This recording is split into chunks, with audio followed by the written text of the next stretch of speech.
Hi, I'm Grandma Judy. I'm 79 years old. And so I've been around for a little while. See all those wrinkles? Earned every one of them. Well, I was going through, or actually, my daughter was going through. She has a bunch of websites she's checking on all the time. And we just found out that Berlin, Germany has been without electricity for its sixth day. Do you know what that means? That means they have no water, no power. Everything in the refrigerator is garbage now. Those people are in serious trouble. And that is something that could easily happen here in the United States. I'm not talking a big nuclear bomb and all that sort of thing. I'm talking power grid goes down, maybe a sunburst or something happens. Well, how do we survive it? Well, our government gets everything up and working again. There's some things you can do. And I have been doing them for years because, well, that's just the generation I grew up with. Be prepared.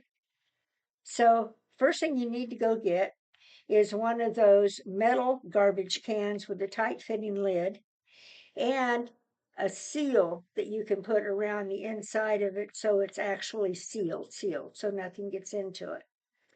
Now, you can also take that and put like chicken wire or something like that into it if you really want to worried about an EMP. But just a garbage can will probably protect you from most things.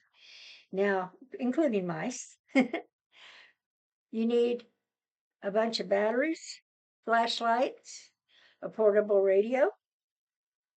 Those are real important things so that you can find out what's going on around you.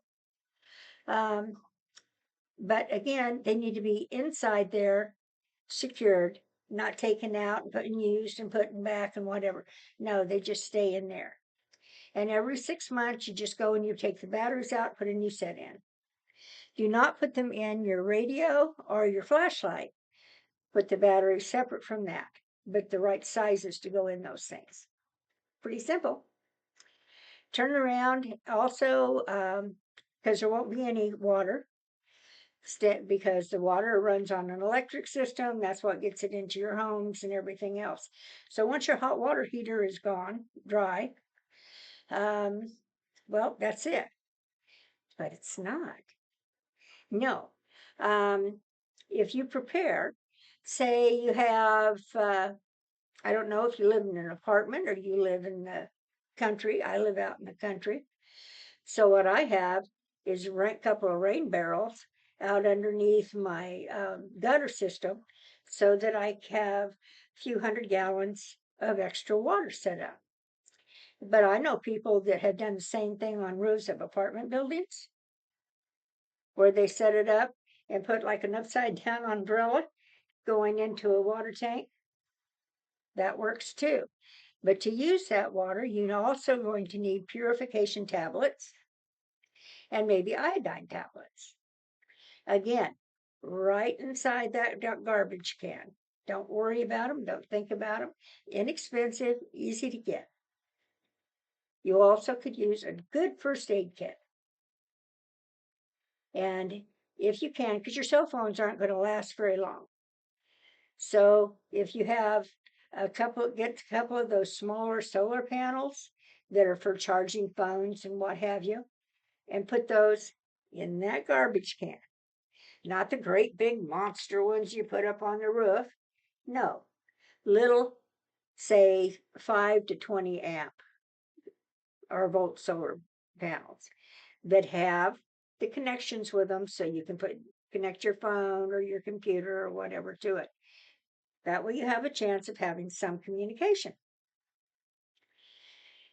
Now I know this sounds like, oh my God, this is the United States, it can't happen. Well, sure it can.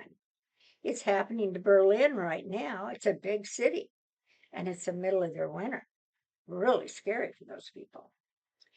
But I'm not talking about, like I said, I'm not talking about an invasion or whatever. I'm talking about surviving that first 30 days so the government can come in and figure it out. Because most of us, well, to be honest, won't survive more than the 30 days because then the bad guys will start taking over. Hate that.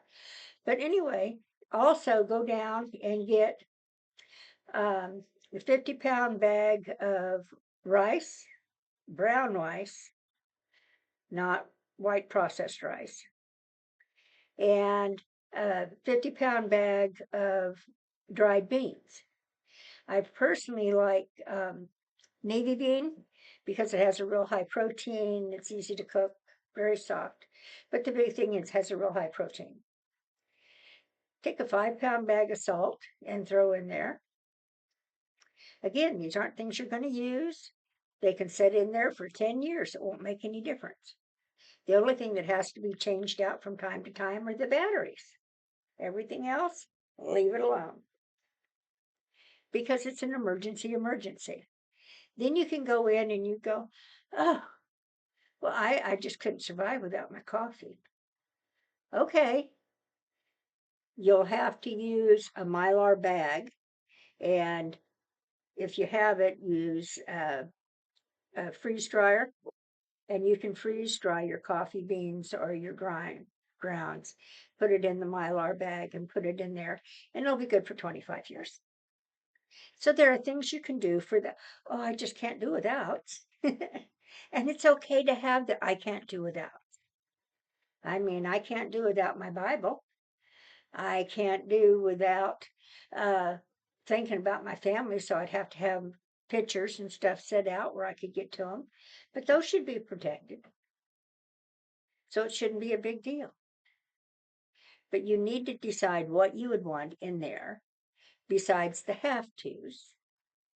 Remember, the batteries have to be changed out every few weeks or months, 3 months at the very longest, that you would want to leave those in. But make sure that it's there for you in case. I mean, a couple of big blankets or a sleeping bag or two certainly wouldn't hurt anything. But make sure that you have what you need so that you can make it through those first 30 days. Well, the government has a chance to fix it. Because if it can't fix it in 30 days, you're going to have to come up with a new plan anyway. But if you can survive those first 30 days, then you'll be there to figure out what you have to do for the rest of the time. But this is Grandma Judy. Please stay safe. Don't worry too much. I don't think any of this is going to happen tomorrow or anything, but it could happen. So why not be prepared? I know. Be safe, be prepared, have some fun. I'm talking about $200 in supplies, including the garbage can. Have fun. Bye bye with Grandma Judy. I know I always have to look for that on off button.